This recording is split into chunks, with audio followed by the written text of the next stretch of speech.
guarde bem essa informação, que o conceito do reino de Deus, ele sofre alteração, ele varia de evangelho para evangelho. Vou repetir isso aqui. Cada evangelista usa o termo reino de Deus, Ailton, dentro de uma perspectiva diferente, ok? Como nós estamos estudando o evangelho de Mateus, nós vamos definir a perspectiva de reino de Deus dentro da ótica do evangelista Mateus. Lembrando que Mateus escreve para judeus, e o propósito de Mateus escrever para esta comunidade de judeus era convencê-los de que Jesus, ele era o rei divinal. Que ele era o rei divinal, ok? Então vamos lá. Quando falamos sobre o reino de Deus no Evangelho de Mateus, o que nós estamos querendo dizer? Primeiro, que o reino de Deus é o governo, a soberania e a autoridade de Deus na vida de uma pessoa ou de várias pessoas. Esse governo é interno e pessoal. Prestem bem atenção nisso. Em alguns contextos, em alguns capítulos, quando Mateus fala, é chegado o reino de Deus, Mateus está dizendo que o reino de Deus é algo que acontece no íntimo da pessoa, é o domínio de Cristo sobre a vida de uma pessoa. Ficou claro isso a vocês? Entenderam? Sim ou não? Não, né? Então vou explicar. Se não responder, que vocês não entenderam. Então vamos lá.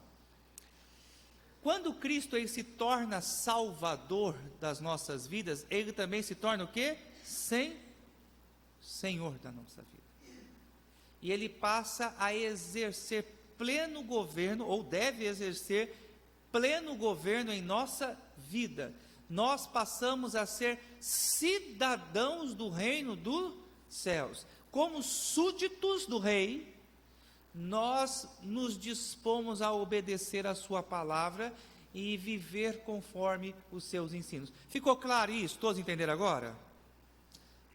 Segundo aspecto importante, o reino de Deus é uma realidade presente e também futura. Essa é uma realidade que desfrutamos aqui e agora. Então, o reino de Deus, ele tem essa perspectiva presente e escatológica. Nós já estamos inseridos no contexto do reino de Deus, mas o reino de Deus ele ainda não foi inserido, ele ainda não foi implementado em sua totalidade. Quando o reino de Deus será implementado em sua totalidade? Quando o mal for extirpado, quando o mal for eliminado, no novo céu, na nova terra. Então, nós já somos cidadãos desse reino. Alguma dúvida quanto a isso?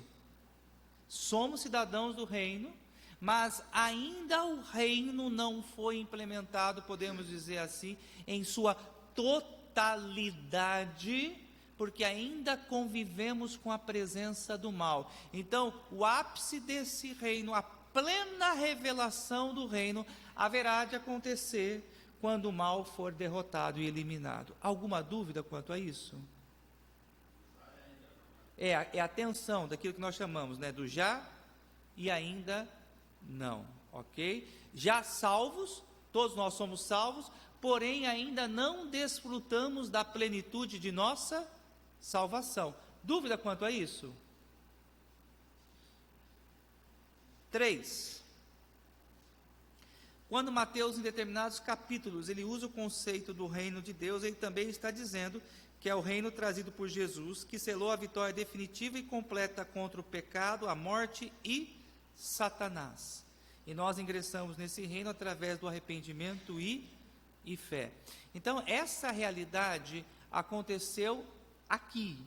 Quando Jesus, ao terceiro dia, ele ressuscitou, o que aconteceu? A morte foi vencida, Satanás foi vencido e o pecado já não tem mais domínio sobre nós. Então, em alguns capítulos, quando Mateus ele usa a expressão o reino de Deus, ele está dizendo assim que o pecado, a morte e Satanás foram derrotados e os três já não têm domínio. Eles exercem influência, claro. Alguma dúvida quanto a isso? Exercem influência, mas eles não têm o quê? Domínio. Diferença entre influência e domínio. Todos nós sabemos que, como cristãos, nós constantemente sofremos das investiduras, das ciladas de Satanás, ok? Mas nós, pelo poder de Deus, pela graça de Deus, cheios do Espírito, temos condições de dizer não às investidas de Satanás. Todos nós somos tentados, a nossa natureza, ela ainda está manchada pelo pecado, e muitas vezes o bem que a gente quer fazer, a gente não faz. E a gente faz o quê? O mal que a gente não quer. Mas nós em Cristo Jesus temos condições de resistir ao pecado.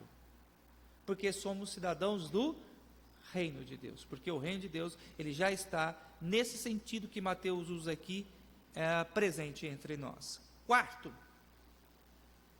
e o reino de Deus abrange o universo, o mundo e a Israel, né? Mais uma vez temos uma realidade presente e escatológica, e agora nós estamos falando no sentido físico, né? Então, tudo é de Deus. Alguma dúvida quanto a isso? Tudo pertence a Ele, a terra, as estrelas, tudo pertence ao Senhor. Então, é o reino de Deus também nesse sentido. Então, queridos, prestem bem atenção nisso aqui. Isso aqui é de suma importância, compreendam bem. Nós sempre precisamos, ao ler um capítulo e encontrar ali, Leni, a expressão reino de Deus, fazer a seguinte pergunta ao texto: que reino é esse que Mateus está falando? Porque a expressão reino de Deus possui 4 aplicações diferentes. Vocês entenderam isso? Gente, está muito complicado isso aí. Então, por exemplo, isso acontece não só com Mateus. Por exemplo, quando o apóstolo João, ele usa a expressão mundo. João, pelo menos, ele usa a expressão mundo em 3 sentidos diferentes: diversidade de etnias, raças e povos, os eleitos e a criação, o universo. Então a gente precisa perguntar ao autor sagrado qual é o sentido da palavra nesse texto. Ok? Muito bem, então vamos para os versículos de 1 a 4, e vamos começar então falando sobre a incredulidade e a falta de discernimento das lideranças religiosas. Rapidamente, para a gente compreender aqui, Jesus novamente aí tem um embate com os religiosos do seu tempo. Era de se esperar que esses religiosos logo identificassem Jesus como o Messias, porque vários sinais foram dados de que Jesus era o Messias. Porém, o que esses religiosos fizeram, Nival? Ignoraram os sinais. Vamos ao texto? Capítulo 16, de 1 a 4. Aproximando-se os fariseus e os saduceus, tentando, pediram-lhe que lhes mostrasse um sinal vindo do céu. Ele, Jesus, porém lhes respondeu: chegada a tarde, dizeis, haverá bom tempo, porque o sol está avermelhado, e pela manhã, hoje haverá tempestade, porque o céu está de um vermelho sombrio. Sabeis, na verdade, discernir o aspecto do céu, e não podeis discernir os sinais dos tempos? Uma geração má e adúltera, e ele está falando dos religiosos do seu tempo, pede um sinal, e nenhum sinal lhe será dado, senão o de Jonas, e deixando-os, retirou-se. Vamos então destacar aqui pelo menos alguns pontos. O primeiro deles, pedir um sinal ou um milagre não é uma atitude de fé, mas de incredulidade. E vou até pedir licença para tirar o terno, porque aqui está quente aqui na frente.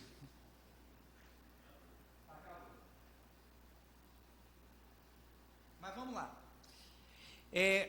Algumas pessoas julgam que pedir um sinal a Deus é uma evidência de fé, é uma evidência de piedade. biblicamente falando, não.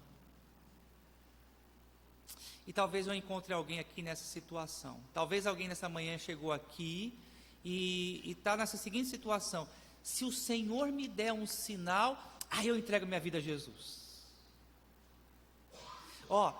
Senhor, eu estou orando, e se o Senhor me der esse sinal, olha, eu vou me dedicar mais à tua obra, eu vou ler mais a Bíblia, eu vou ser mais crente. Conhece gente assim? Que vive orando pedindo sinal? Isso não é sinal de espiritualidade, não é evidência de espiritualidade, pelo contrário, é evidência de incredulidade. Perceberam isso? Exatamente. E aqui o Dornel, ele teve uma sacada boa aqui. Quem é que pede sinal? Religioso, que de fato deveria ter já condições de discernir as evidências que claramente estavam postas diante de ti. Então Jesus aqui ele faz um trocadilho de ideias. Olha, vocês olham para o céu à tarde ou à noite ou de manhã e vocês conseguem discernir a estação do tempo, mas vocês não conseguem enxergar o que está tão claro diante de vocês, que o maior de todos os sinais que Deus deu à humanidade sou eu, seu filho. Ponto 2, que nem Tomé, né? Temos hoje uma série de crentes, e até por uma má instrução de líderes religiosos, que ficam estimulando os crentes a pedir sinal. E amados irmãos, isso é fraqueza, isso é incredulidade. Eu vou tratar um pouquinho mais disso à frente. Segunda questão importante, nós precisamos usar de discernimento, e é interessante que essa palavra discernimento aparece mais vezes no Novo Testamento do que a palavra salvação. A palavra discernimento aparece mais vezes no Novo Testamento do que a palavra salvação, para compreendermos os sinais dos tempos. Então, o que eu e você precisamos pedir a Deus é que Ele nos dê compreensão, clareza, para que nós possamos compreender o nosso tempo. Quais são os sinais do nosso tempo?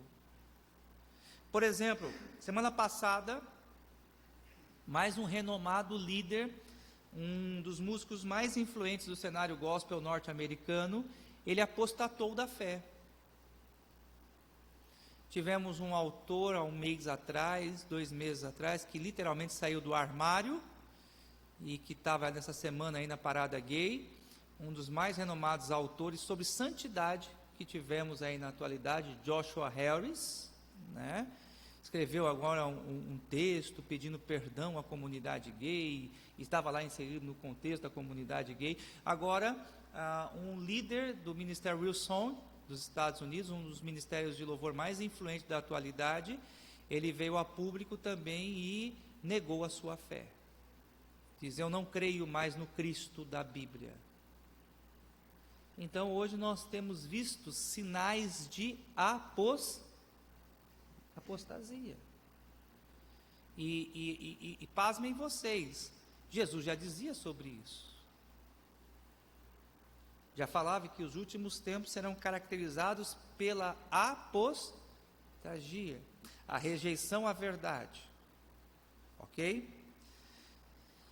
Terceiro aspecto importante que eu destaco aqui: o maior sinal que temos é a Bíblia. É isso que Jesus está mostrando aqui. Eu e você precisamos entender que nós não precisamos de nenhum outro elemento para crermos em Deus e para crermos em Cristo.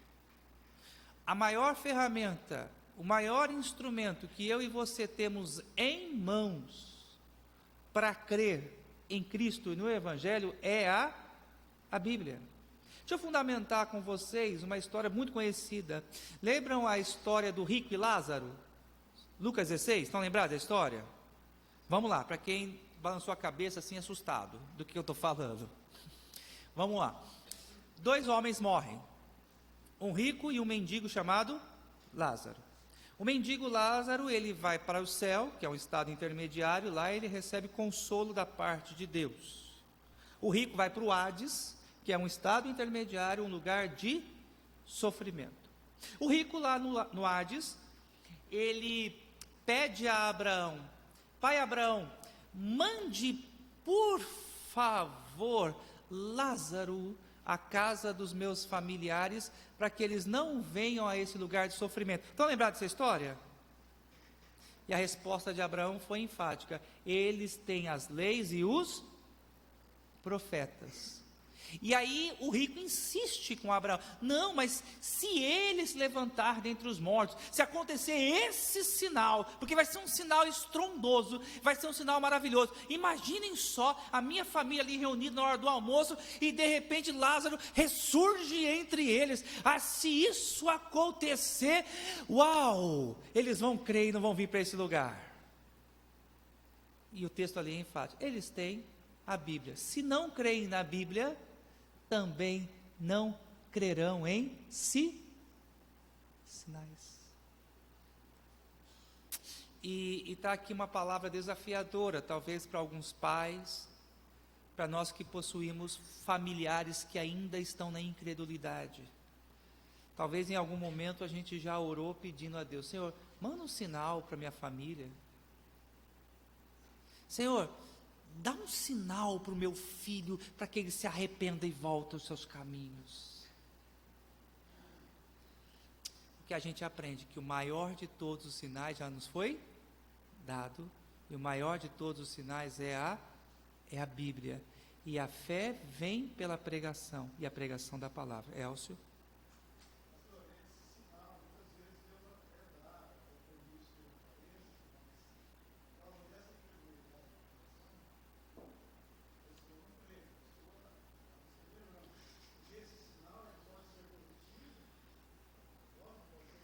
Perfeito.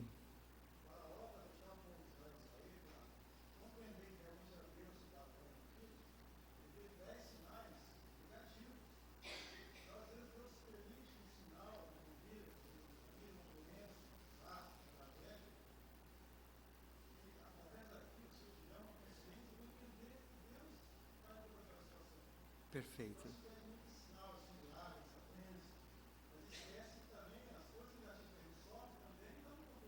Claro, boa palavra. Perfeito, perfeito. O Elcio aqui ele foi feliz em apontar também que muitas vezes o sinal ele tem um outro lado, que pode ser também um outro aspecto condenatório. Por quê? Porque um sinal, quando Deus dá, pode ser usado sem sombra de dúvida para que a pessoa em si ela volte aos caminhos do Senhor, mas o ponto é que a gente não deve ficar pedindo isso. Deus usa, mas não é o que a gente deve buscar. Esse é o ponto importante aqui que eu quero destacar. Mas o mesmo sinal que pode ser um alerta, o sinal pode ser um sinal condenatório. E a gente não pode se esquecer disso. Ok?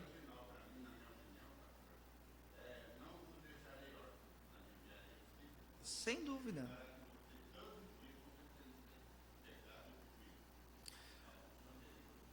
O ponto que eu quero destacar, e eu espero que a igreja compreenda isso, o Evangelho é suficiente para a salvação do homem. E esse é um problema hoje.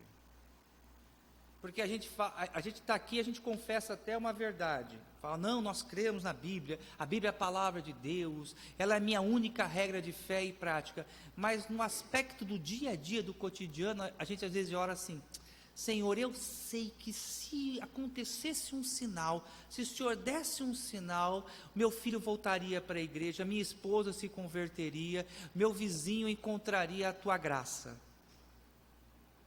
Entenderam o que eu quero dizer?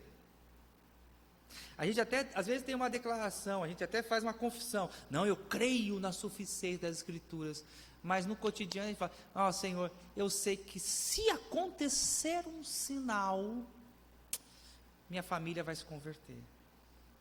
E a Bíblia claramente condena esse tipo de atitude.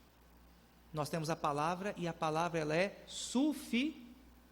ciente. A nossa oração deve ser a seguinte, igreja: Senhor, que o teu Santo Espírito dê entendimento, abra os olhos para que a minha família compreenda a mensagem do Evangelho, porque eu sei que o maior de todos os sinais já foi dado, foi a morte e a ressurreição do teu Filho Jesus.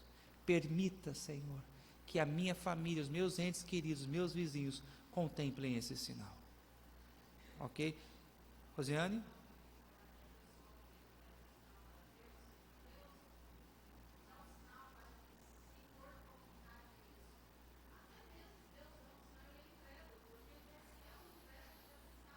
Sim, perfeito.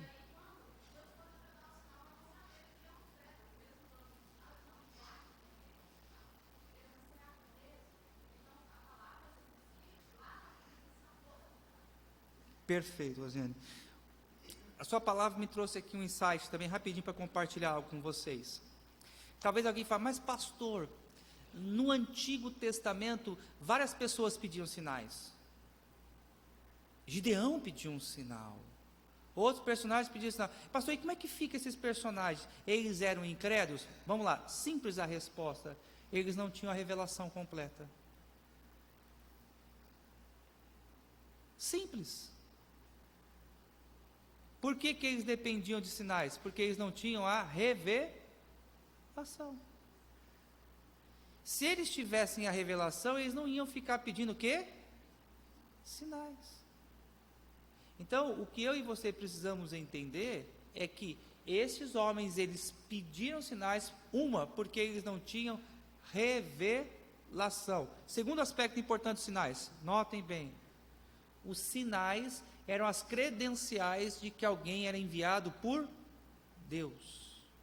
Então Deus concedia sinais a alguns dos nossos heróis da fé, personagens do Antigo Testamento, para que esses claramente fossem convencidos de que eles foram enviados pelo Senhor. Então, o sinal, como eles não tinham revelação, era para eles a convicção do chamado de Deus. E o segundo aspecto importante era também a evidência externa para outros, que estes estavam indo em nome do Senhor. Eles estavam ali levando uma mensagem da parte de Deus. Hoje, nós sabemos distinguir quem é mensageiro de Deus ou não. E não precisa de sinais e milagres. O mensageiro de Deus é aquele que tem a palavra. Então você ouve ele falando e vai acompanhando na palavra, para ver se aquilo que ele está dizendo está de acordo com a palavra. Ok? Cícero?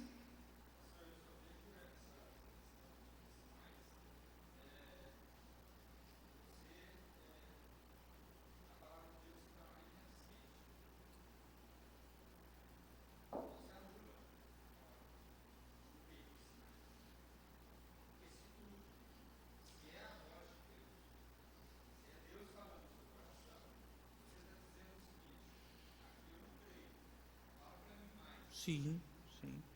Então, o presbítero Cícero está colocando aqui, irmãos, e é o que eu estou dizendo a vocês mesmo, que essa busca por sinal é, na verdade, uma atitude de incredulidade no nosso coração.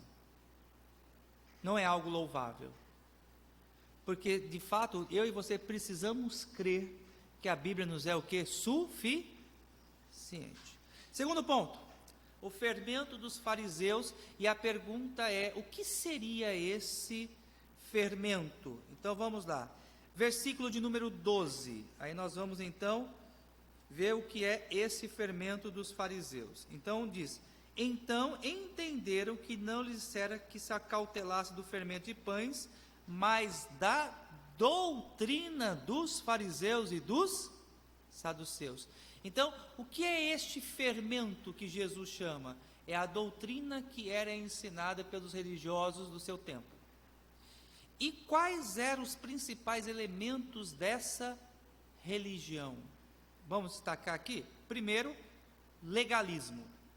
Quando a gente fala sobre legalismo, o que a gente quer dizer sobre isso? Criar um sistema de obediência às leis para que por meio desse sistema de obediência às leis, você possa alcançar a salvação. Então os legalistas são aqueles que dizem, olha, não use saia desse comprimento, não corte cabelo, você não pode usar shorts, você não pode fazer isso, você não pode fazer aquilo, você não pode fazer aquilo, porque senão você vai perder a sua salvação, né?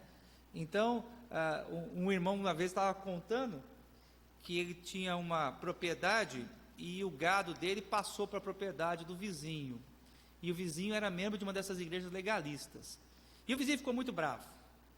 E o vizinho foi lá, reclamou e falou, não, calma, eu peço desculpa ao irmão, eu vou acertar essa situação. Não, eu já estou cansado, você não arruma a cerca. E de fato o irmão da igreja está sendo muito negligente nesse aspecto de arrumar a cerca. E aí eles brigaram lá, discutiram, e uma hora esse irmão arrancou, irmão do contexto legalista, né? Arrancou a camisa e falou, não, agora eu perdi mesmo a salvação. Né? Arrancou a camisa e falou, agora eu perdi mesmo a salvação, né? Então assim, os legalistas são aqueles que constroem, por meio de métodos e leis, caminhos para que o homem alcance a salvação. Irmãos, por favor, prestem bem atenção aqui. Nós não obedecemos a palavra para alcançarmos a salvação, para sermos salvos. Obedecemos porque fomos salvos.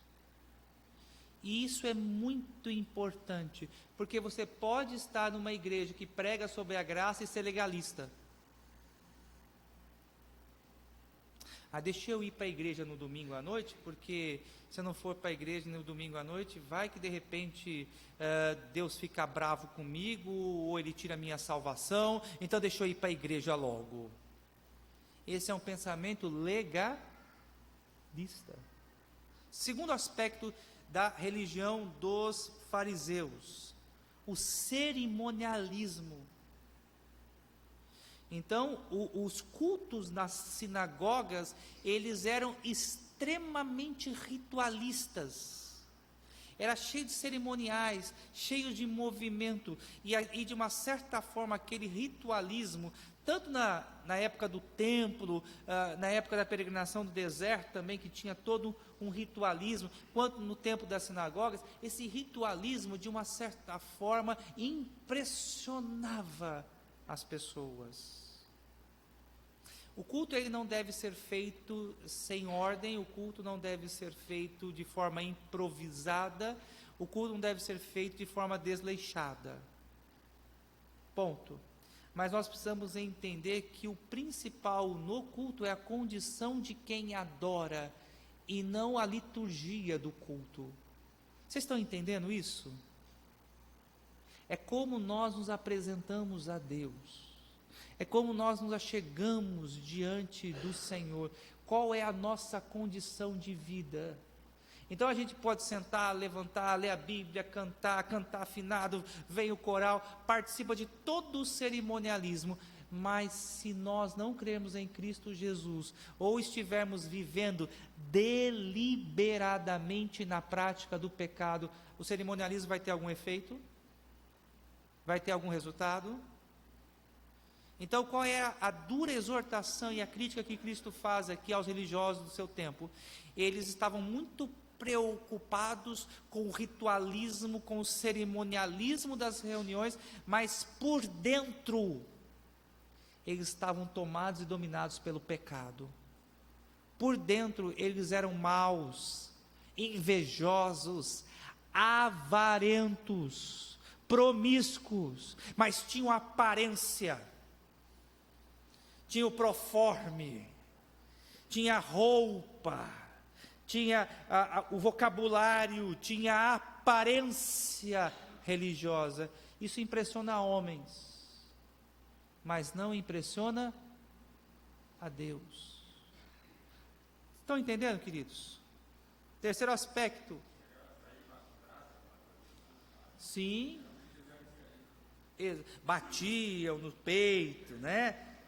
Se orgulhavam do seu status, né, de religiosos, né? E o terceiro aspecto, eles eram o quê? Hipócritas. Eles eram hipócritas. Porque, de fato, tudo era uma encenação, né? Só lembrando que a palavra hipocrisia é uma palavra de origem grega, que pode ser traduzida por nós como encenação. Então, o hipócrita é aquele que veste a máscara, né? Tem jeito de crente, fala o vocabulário de crente, canta como crente, né? Se porta como crente, vai na igreja de crente, mas é tudo fachada. Sepulcro caiado, por fora é bonito, mas por dentro lá tem morte, podridão. Então, essa era a doutrina dos fariseus, e este era o fermento dos fariseus. Um ponto aqui importante, irmãos. O fermento é bem interessante, porque um pouco de fermento, vocês sabem, ele leveda toda a massa. Um pouco disso na igreja, um pouco disso aqui, prejudica toda a igreja. Isso faz mal para nós. Isso adoece a nossa igreja. Isso torna as igrejas estéreis, mortas. As igrejas não frutificam mais. Então, meus amados irmãos, nós precisamos entender que o cristianismo é vida, que o cristianismo é comunhão com Deus, que o cristianismo é desejo de santidade, que o cristianismo é apego a Cristo e crer que só em Cristo há verdadeira salvação. É isso que nós precisamos crer, meus amados irmãos, e são essas coisas que nós precisamos evitar. Vamos falar um pouco sobre a igreja de Jesus, do capítulo 13 ao capítulo de número 20. Vamos ler o texto? Vamos ler de forma alternada? Eu vou ler o 13, a igreja o 14, e procederemos à leitura alternada até o versículo 20. Indo Jesus para os lados de Cesareia de Filipe, perguntou aos seus discípulos: quem diz o povo ser o filho do homem? Versículo 14, a igreja.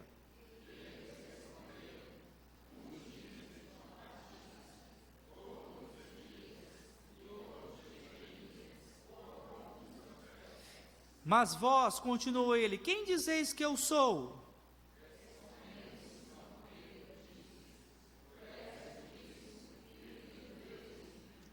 Então Jesus lhe afirmou: bem-aventurado és Simão Bar-Jonas, porque não foi carne e sangue que tu revelaram, mas meu Pai que está nos céus.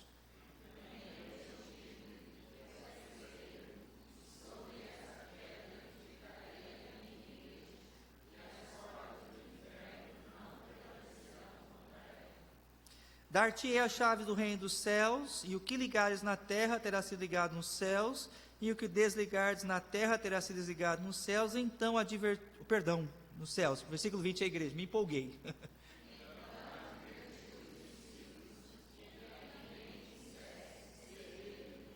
Muito bem, a gente vai lendo, a gente vai empolgando aqui com o texto, né? Mas muito bem, vamos destacar aqui alguns pontos. Primeiro ponto dessa narrativa que eu chamo a sua atenção: somente pela ação do Espírito Santo podemos fazer parte da igreja de Cristo. Veja o versículo 17, quando Jesus diz a Simão Bar-Jonas: bem-aventurado és, não foi carne e sangue que tu revelaram, mas meu Pai que está nos céus. Ou seja, Simão só viu Cristo como a pedra angular, só confessou Cristo como Filho do Deus vivo, porque o Espírito Santo de Deus o iluminou, porque a graça o alcançou, porque os seus olhos foram abertos. Ok? Entenderam isso? Mais uma vez, aqui, meus amados irmãos, a nossa total dependência da ação do Espírito. Podemos ter o melhor de todos os oradores, a gente pode até convidar o reverendo Augusto para pregar de novo, né? E a gente fica animado e traz o vizinho, e traz o amigo, porque eu sei que se o pastor Augusto pregar, o meu vizinho, o meu familiar vai se converter, e a gente faz aquela força para trazer. se o Espírito Santo de Deus não tocar, convence, converte, é só pelo Espírito Santo de Deus. Segundo ponto, isso aqui é de suma importância, meus amados irmãos, e a gente tem um conflito aqui com a igreja de Roma. Por quê? Porque a igreja de Roma, ela faz a seguinte interpretação do texto. Quando Jesus fala, eu também te digo que tu és Pedro, e sobre esta pedra, sobre ele, edificarei a minha igreja, a igreja de Roma afirma que a pedra angular, ou a pedra principal, a pedra de sustentação da igreja é Pedro. E nós rejeitamos isso. Por quê? Alguém, por gentileza, leia Atos 4:11 para mim, por favor. Atos 4:11.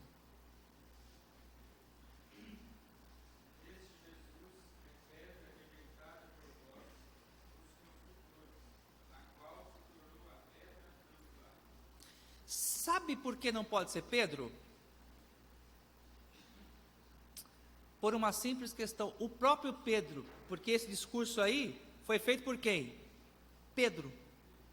O próprio Pedro diz que os construtores, quem eram os construtores? Os fariseus, os saduceus, os religiosos daquele tempo. O que eles fizeram com Jesus? Rejeitaram a pedra angular, e a pedra que foi rejeitada tornou-se a principal pedra.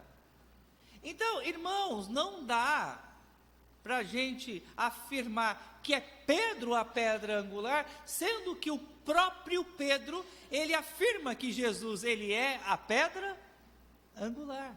Aí, olha só, Ivanei, você que gosta de pregar, ó, presta atenção nisso aqui, um princípio importantíssimo, olha só. Texto fora do contexto vira, vou repetir, texto fora do contexto vira.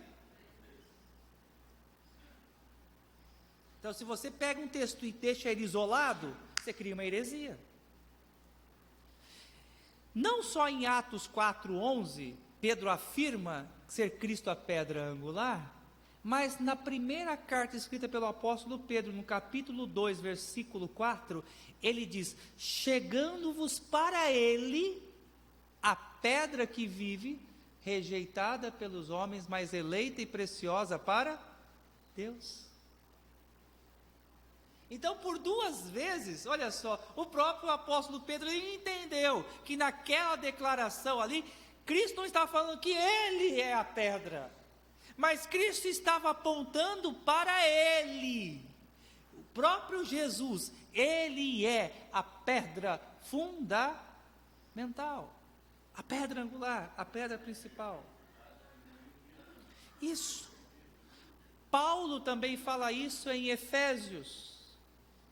Ele fala que Cristo é a pedra principal, os apóstolos e os profetas, eles fazem parte do fundamento da igreja, o alicerce da igreja. Então nós temos Cristo, temos os apóstolos e profetas, que são dons e ofícios revelacionais. Por isso que a nossa igreja, Aurélia, ela é profética no sentido de lermos os profetas, e ela é apostólica no sentido de estudarmos os apóstolos, porque foram eles usados por Deus para revelar a palavra de Deus a nós. Então eles são fundamentos, e cada um de nós somos pequenas pedras colocadas sobre esta grande construção, edifício que cresce bem ajustado, cujo Cristo é a pedra angular, tendo como fundamento os apóstolos e profetas. Irmãos, essa figura é linda. Ariane.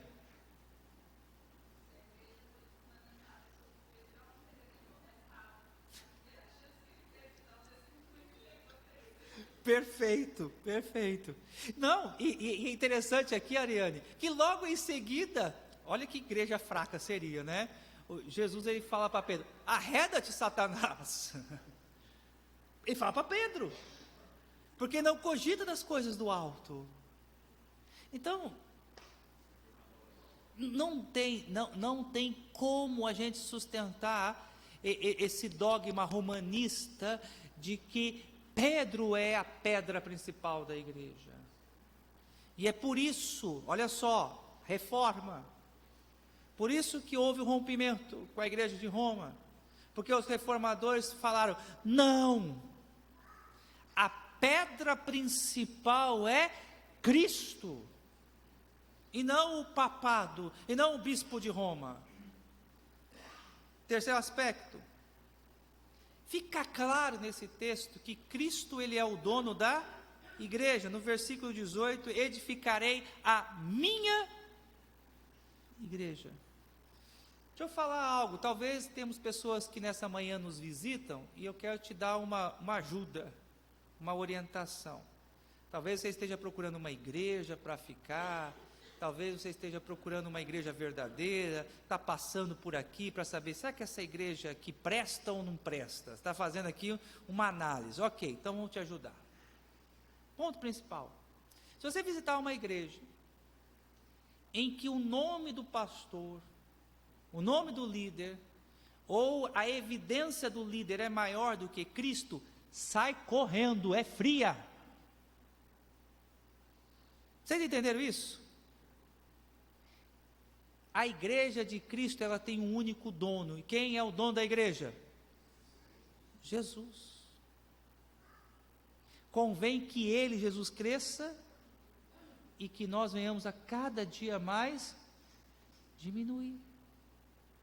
Então, o papel do pastor, do líder da igreja, é enaltecer, é exaltar, é levantar o nome de Cristo. Cristo tem que aparecer, é o nome dele que tem que ser dito nesse lugar, porque a igreja é de quem? É dele. Nós pertencemos a quem? A ele. Foi ele quem nos comprou, foi ele quem nos resgatou pelo seu precioso sangue. Homem nenhum é capaz de nos salvar, homem nenhum é capaz de nos redimir. É Cristo, é para ele que nós vivemos, ele é o Senhor desta igreja. Versículo 18 também destaco: a igreja, porque é sustentada por Cristo, a igreja, ela é invencível. Deixa eu destacar aqui alguns pontos para você entender. Primeiro, vejam bem, uma igreja local pode fechar as suas portas, sim ou não? Sim. Uma igreja local, ela pode fechar as suas portas, mas a igreja corpo de Cristo, espalhada sobre a face da terra, essa igreja, ela é indestrutível, ela é invencível.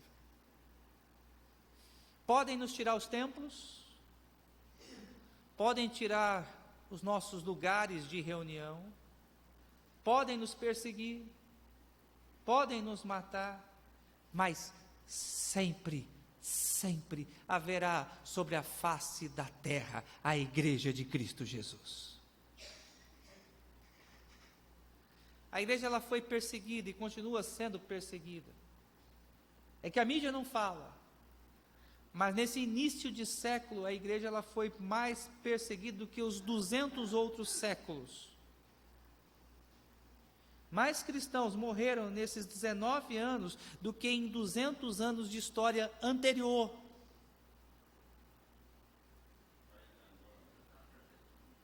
Igrejas hoje são queimadas.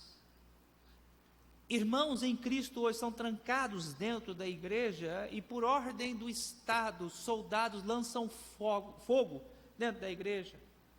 Morrem adultos, crianças, bebês, todos eles carbonizados, queimados. A igreja, ela está sendo perseguida. Nós estamos no crédito, nós estamos no lucro, nós estamos muito bem. A gente tem liberdade, a gente sabe que é perseguição. A perseguição, assim, ela é no campo das ideias, ela é ideológica, né? Mas em muitos lugares, Oswaldo, você bem sabe, se é uma pessoa informada, a igreja está sendo perseguida, as pessoas estão sendo mortas. Então, meus amados irmãos, por mais que nos persigam, por mais que matem o povo de Deus, sempre, sempre, sempre, sempre, sempre, a igreja permanecerá sobre a face da terra.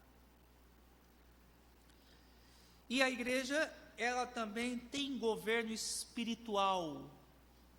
A igreja, ela exerce o governo espiritual. Dar-te-ei as chaves do reino dos céus, o que ligardes na terra terá sido ligado nos céus, e o que desligardes na terra terá sido desligado nos céus. Então, a igreja, ela tem essa conexão, ela tem esse acesso direto, podemos dizer assim, ao Pai. A igreja, ela é uma realidade visível, mas nós também fazemos parte da igreja invisível. Então, a esfera do governo da igreja não é só terreno, mas a esfera do governo da igreja também é de ordem espiritual. Por exemplo, quando nós, quebrantados, arrependidos, oramos e pedimos ao Senhor Deus perdão pelos nossos pecados, essa atitude nossa, ela extrapola os limites daquilo que nós vimos aqui, do que é visível, e adentra aos portões celestiais e eternos. Quando clamamos e adoramos a Cristo Jesus, movemos terra e céu. O céu se move na adoração da igreja. Então, o governo da igreja, ou a atividade da igreja, é de ordem terrena e de ordem também espiritual. Ok? Pois não, Nival?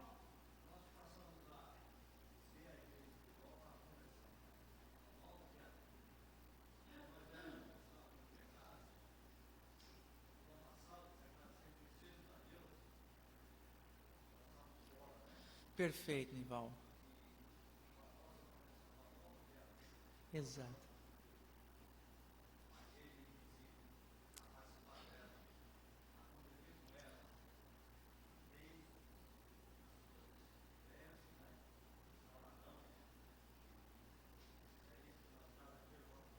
Perfeito. Nival, a sua fala aqui me trouxe um outro insight aqui para rapidamente compartilhar com a igreja, né? A palavra de Deus nos diz que outrora todos nós estávamos condenados, perdidos, estávamos nas trevas. E pelo poder de Cristo nós fomos retirados do império das trevas e transportados para o reino do seu amor, para o reino do seu Filho. A gente vê esse teletransporte? A gente não vê, né? Não é como você entrar num ônibus, descer de uma cidade, sair de uma cidade, não é isso. Mas assim, espiritualmente, é isso que acontece. Não, gente, a gente não consegue enxergar, mas isso é maravilhoso a gente pensar nessa questão. Pessoas que outrora estavam perdidas, debaixo da influência e do domínio de Satanás, essas pessoas então, pela pregação do Evangelho, Nival, elas são redimidas, elas são salvas, elas são arrancadas do império das trevas e agora pertencem ao reino de Deus. Isso é maravilhoso. A gente não vê, mas a igreja, ela tem toda essa esfera de poder. Dúvida, irmãos, quanto a isso? Isso. Elcio? Vamos lá. Sim, perfeito. Isso. Perfeito, muito bem. Por causa do quê? Porque ele era um apóstolo. Perfeito. Ótimo, boa palavra, El. Não, de forma nenhuma, né? Então é no sentido governo espiritual, como eu coloquei ali no slide, né? Então a nossa igreja, foi boa a sua pergunta, Elcio, ela é uma igreja apostólica, Cristo ele conferiu a autoridade aos apóstolos para que os apóstolos fossem o fundamento da igreja. Então, nesse diálogo de Cristo com Pedro, é justamente essa autoridade espiritual que é concedida à igreja, representada ali pelo apóstolo Pedro. Por exemplo, a esfera administrativa da igreja, ela é de governo espiritual. Nós elegemos os nossos representantes, presbíteros e diáconos, eles exercem o governo aqui na igreja, e nós cremos pela fé que esses homens foram escolhidos por Deus. Quando o presbítero vai visitar um irmão da igreja e ora por este irmão da igreja, está intercedendo e colocando a vida daquela pessoa pela mediação do Espírito Santo na presença do Pai. Essa autoridade, ela repousa sobre a igreja de Cristo Jesus. Então, é nesse sentido. Tomé.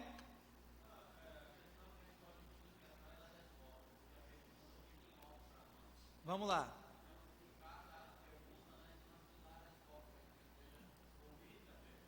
Tomé, eu lhe peço desculpa. Então, a gente vai aqui na empolgação e responde, né? Então, a pergunta que o Elcio fez é a seguinte: no versículo 19, quando Jesus diz ali a Pedro, dar-te-ei as chaves do reino dos céus. Então, é nesse sentido que eu estava respondendo, Tomé, ao Elcio, né? Que Pedro, ele representava o colegiado de apóstolos, e os apóstolos, eles foram o fundamento da igreja. Então, é nesse sentido que nós entendemos que a igreja recebeu da parte do seu Senhor a autoridade espiritual. É como se o dono da casa, ele deixasse então ao seu mordomo as chaves da casa. Ó, eu estou indo, você cuida da casa aqui, e quando eu voltar, você me entrega a casa em ordem. Então seria essa. Por isso que a gente até antigamente falava muito sobre a doutrina da mordomia cristã, e tem também a mordomia eclesiástica. Então é nesse sentido que Cristo ele conferiu aos seus apóstolos a chave da igreja, para que os apóstolos cuidassem, mas a igreja é dele, a casa é dele, ok? Muito bem, a repreensão a Pedro, foi até aquilo que a Ariane até falou anteriormente, versículos 21 e 23, vamos destacar aqui alguns pontos. Primeiro, versículo 21, a palavra do Senhor assim nos diz: desde esse tempo, começou Jesus Cristo a mostrar aos seus discípulos que era necessário seguir para Jerusalém e sofrer muitas coisas dos anciãos, dos principais sacerdotes e dos escribas, ser morto e ressuscitado no terceiro dia. Então, o primeiro ponto que eu destaco aqui, à luz do versículo 21, irmãos, é que houve a necessidade de Cristo pagar um preço em resgate à sua igreja. Segundo ponto, versículo de número 22, né? E Pedro, chamando Jesus à parte, começou a reprová-lo, dizendo: tem compaixão de ti, Senhor, isso de modo algum te acontecerá. Sabe o que nós aprendemos aqui? Que não existe caminhada cristã sem renúncia, sem dor, sem sofrimento, sem a disposição de pagarmos um preço. Então, o que eu evoco aqui é o seguinte, irmãos, prestem atenção. O evangelho adulterado, o falso evangelho que tem sido pregado pelas igrejas de prosperidade, ensinam um evangelho sem dor, sem sacrifício. Mas o próprio dono da igreja, o Senhor da igreja, ele o quê? Sofreu. E ele mesmo diz: no mundo tereis o quê? Então, ele nos alertou, ele alertou a mim, ele alertou a você, e preste bem atenção nisso, meus amados irmãos, em nome de Jesus. Não existe caminhada cristã sem dor. Quem quiser vir após mim, negue-se a si mesmo, tome a sua cruz e siga-me. Me permita fazer uma pergunta a você, e eu gostaria que você sinceramente respondesse isso diante de Deus agora. Tu já tomou a sua cruz? Você já negou a si mesmo? Você já renunciou à sua vontade? Você já morreu para o mundo? Preste bem atenção nisso. Não existe discipulado sem morte. Não existe discipulado sem morte. A gente destaca muito o aspecto, né? A gente tem uma nova vida, isso é bom, né? Uma nova vida, ótimo. Mas a gente esquece que a gente tem que morrer também na cruz. Que a gente tem que ir para a cruz com Cristo. A gente quer o discipulado, mas não quer o preço do discipulado. A gente quer a vida que o discipulado oferece, mas não queremos a morte que o discipulado propõe. E a expressão tome a sua cruz diz, olha, segue no caminho comigo. E para onde Cristo foi? Para a cruz. Seguindo a ordem do nosso Salvador da Lira. Olha que coisa linda isso aqui para a gente pensar. Por onde começa a vida cristã? Pela morte. Pela morte. Para que depois nós venhamos a ressuscitar e venhamos a viver no novo céu e na nova terra. Vocês entenderam isso?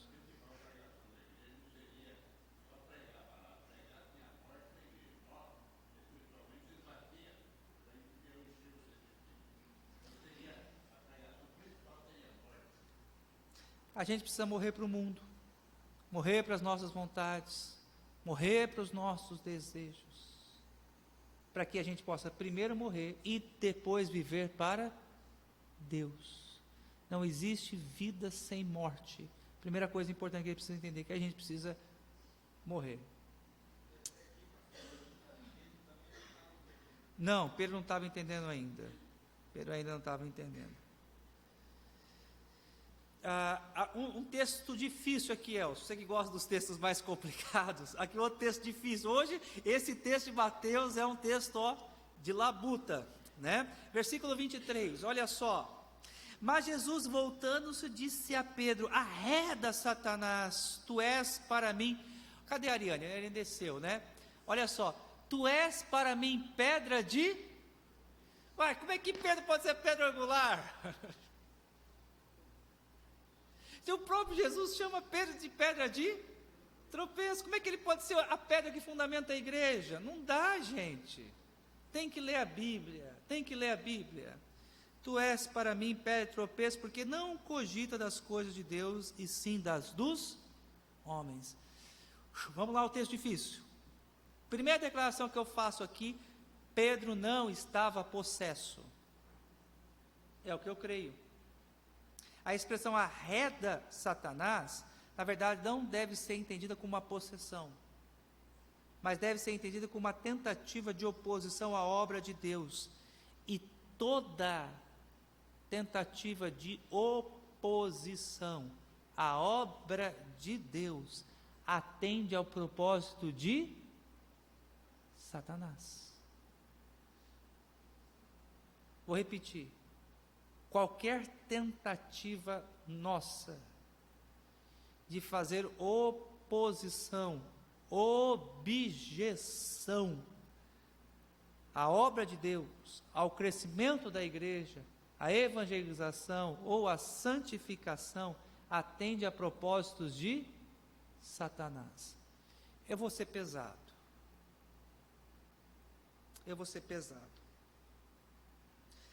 Mesmo salvos, eleitos e redimidos, há momentos que nós podemos jogar no time de Satanás. Vou repetir. Mesmo salvos, eleitos e redimidos, há momentos que a gente pode jogar no time de Satanás. Vou dar um exemplo. Pastor, vamos parar com esse negócio de evangelizar, de falar de Jesus para as pessoas.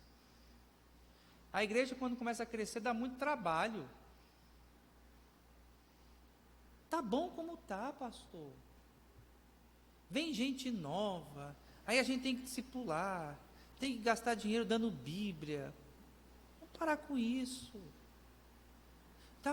Pastor, está bom demais como está. Vamos mexer com isso não? É crente, é salvo. Mas uma ideia dessa, está jogando o time de quem? Eu não estou falando de possessão. Vocês compreenderam isso, igreja? Sim ou não? Então, qualquer atitude nossa que venha a ser um empecilho, que atrapalha, que cria objeção à igreja, a gente passa a jogar no time de Satanás.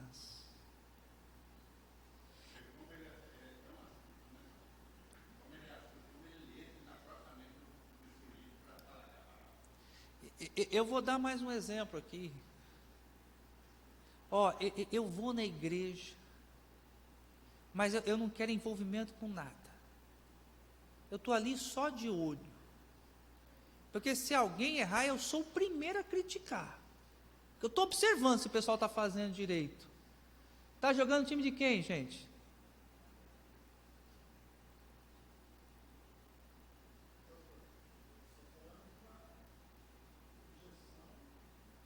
Sim, objeção, claro. Claro.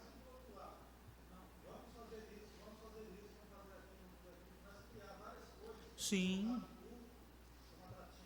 Claro. Tá. O Elcio falou aqui, jogando o time de Satanás também tem o outro lado. Foi bem interessante aqui. Por exemplo, usar da igreja ou de artifícios humanos para poder enredar as pessoas e fazer com que a instituição, a igreja cresça. Isso também é jogar no time de Satanás. Então, um outro lado também, que o Elcio colocou, interessante pensar nisso, por exemplo, esses falsos líderes, que você não vê quase o evangelho, né? A maquiagem é tão boa que você não vê nem o evangelho ali, né, Oswaldo? Distorcem o evangelho, criam métodos pragmáticos, mensagens mentirosas, enganando as pessoas, iludindo as pessoas, estão jogando também no time de Satanás. É o que o próprio Senhor Jesus fala em Mateus capítulo 7. Nem todo que me diz Senhor, Senhor, entrará no reino dos céus. Exatamente, arrebanhar a todo custo, enganando as pessoas, iludindo as pessoas. Aí nessas megas igrejas, Elcio, não fala sobre pecados, não fala sobre arrependimento, não fala sobre cruz. E aí o que acontece? Gente, olhe, guarde bem isso aqui é importantíssimo. Nosso maior desafio é pregar para quem está dentro dessas igrejas. Já tenho dito isso para vocês. Por quê?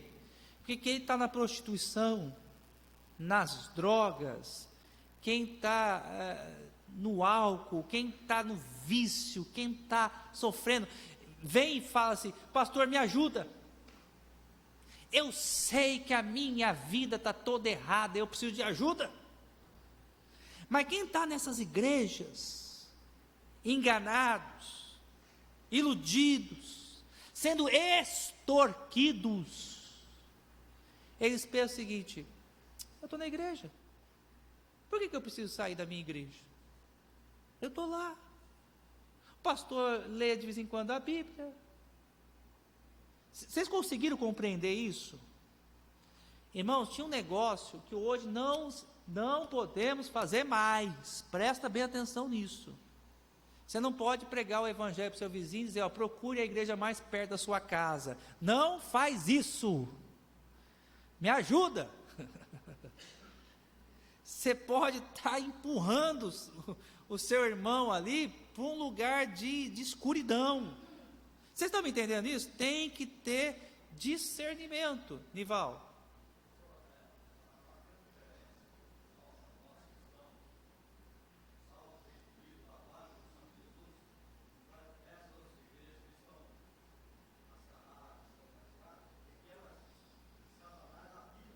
Habita.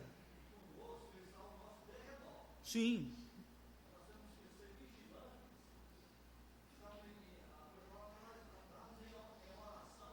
Perfeito.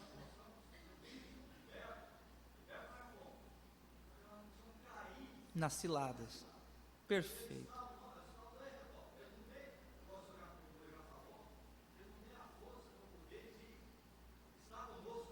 Isso.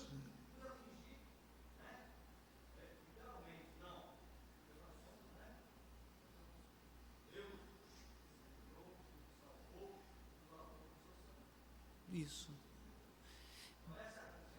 Perfeito. E o Nival falou mesmo, eu vou usar a expressão lá de Apocalipse, alguma dessas igrejas é o trono de Satanás, onde ele está reinando. Igreja, presta atenção aqui, rapidinho, só para considerar o negócio. Sabe essas igrejas onde o demônio aparece, encarna? Aí tem o talk show com o demônio, tem o programa de entrevista com o demônio. De onde você veio? Para onde você vai? Qual o seu nome? O que você faz? Seu RG, CPF. Então tem tudo aquele negócio, né? Já notaram, já observaram, que passa-se mais tempo falando com o demônio do que lendo a palavra de Deus? Gente, e é isso que o diabo quer. Ele quer destaque, ele quer ser estrela, ele quer aparecer, e aí, por falta de discernimento, de liderança, ou até por motivos mesmo escusos, dá liberdade e espaço para o diabo o quê? Aparecer. A pessoa fica lá, o diabo falou isso, o diabo disse isso, ai, fiquei com medo do diabo, ai, o diabo apareceu. Está na igreja, está com medo do diabo e vai para o inferno com o diabo. Vocês entenderam? Vou repetir isso aqui, guarde bem isso. Medo do diabo não salva ninguém. A pessoa pode ter medo do diabo e ir para o inferno morar com ele. Se não crê em Cristo Jesus, se não confessar o nome de Jesus, está condenado. Para terminar, meu horário tem que ser rapidinho aqui. O preço do discipulado, do versículo 24 ao versículo de número 28.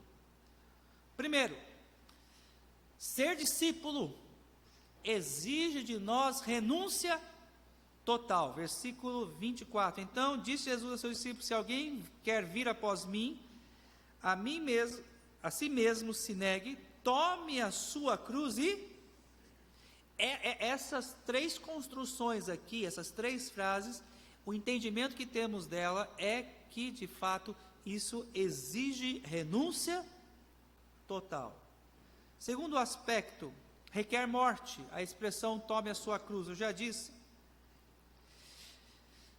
O discipulado, guarde bem isso, é uma viagem só de ida. Não tem o quê? Volta. Uma vez que você se tornou discípulo, você tem que seguir o caminho do discipulado para sempre. Nós temos que sempre termos a disposição de aprender algo novo. Nosso olhar, igreja, por favor, precisa estar em Jesus.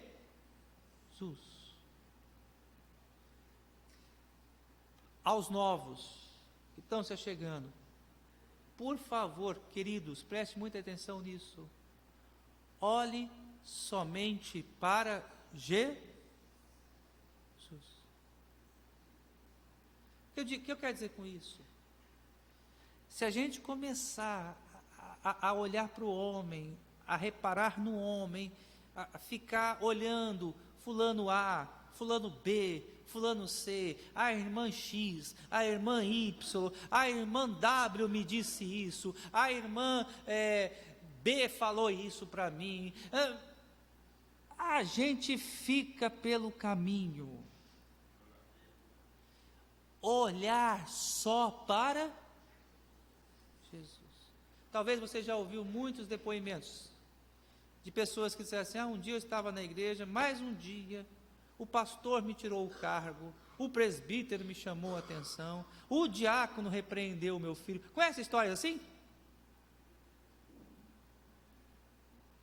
Não estavam olhando para quem?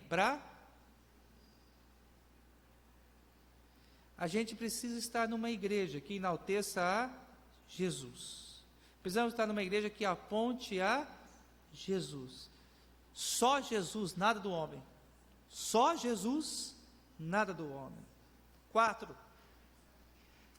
O discipulado é o único meio para que nós sejamos salvos. Versículo de número 25. Porquanto quem quiser salvar a sua vida, olha só que interessante, perdê-la-á. E quem perder a vida por minha causa, achá-la-á. Lembra do que eu falei de morte? Estão lembrados, sim ou não? O que eu faço com a minha vida, com os meus valores, com os meus desejos, com as minhas, os meus planos, com as minhas vontades, com os meus caprichos, com as minhas vaidades? Eu pego tudo isso e enterro, sepulto e levo para a cruz.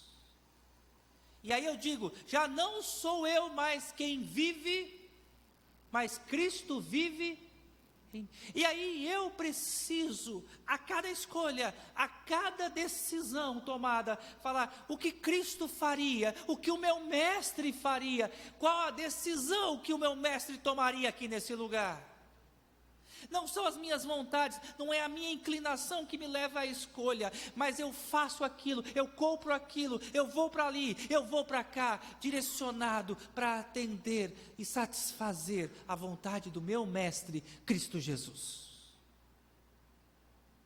Problema nosso é que nós não colocamos Cristo em tudo na nossa vida. Vou repetir isso aqui, e a gente precisa aprender a colocar Cristo em tudo na nossa vida. Eu vou comprar um par de sapato, eu preciso, glorifica Cristo, é necessário, ou é um luxo, ou estou esbanjando, ou é algo supérfluo? Vocês estão entendendo, irmãos? A gente não tem essa sensibilidade. Nós perdemos isso, mas o discipulado requer isso de nós. Até quando devemos ser discípulos? Versículos 27 e 28. Porque o Filho do Homem há de vir na glória de seu Pai com os seus anjos, então retribuirá a cada um conforme as suas obras. Nós vamos nos apresentar diante do Senhor, e aqui esse texto é uma referência ao galardão, que é uma recompensa o quê? Divina. Não precisaríamos do galardão. Não é verdade, Vânia? Não precisaríamos. Mas Deus, Ele é tão bom e generoso, que nos dá essa oportunidade ainda, de apresentar a Ele, no novo céu e na nova terra, o fruto daquilo que nós fizemos aqui em vida. Nós não precisamos de recompensa nenhuma, ganharmos nada, tudo nós já temos, não é verdade, irmãos? Por isso que eu e você precisamos ter um entendimento que, quando salvos, nós devemos nos afadigar em fazer a obra de Deus, em falar do amor de Jesus àqueles que estão perdidos, a termos uma vida santa, para que nós possamos chegar diante do Senhor, receber do Senhor os galardões e devolver a Ele. Senhor, muito obrigado, porque de fato tudo é Teu, é para a Tua glória e é para louvor do Teu nome. Versículo de número 28, em verdade vos digo que alguns há dos quais se encontram que de maneira nenhuma passarão pela morte, até que vejam o Filho do Homem no seu reino. Isso aqui é uma alusão ao arrebatamento, ok? Crente não deve esperar o céu, crente tem que esperar o arrebatamento. Essa tem que ser a nossa expectativa, essa tem que ser a nossa esperança a cada dia. Maranata, vem Senhor Jesus nos buscar. Maranata, vem Senhor Jesus nos buscar. Essa tem que ser a esperança do crente, de vir ou de encontrar Jesus, Jesus vir ao seu encontro. Amém, irmãos? Vamos ficar em pé, vamos orar?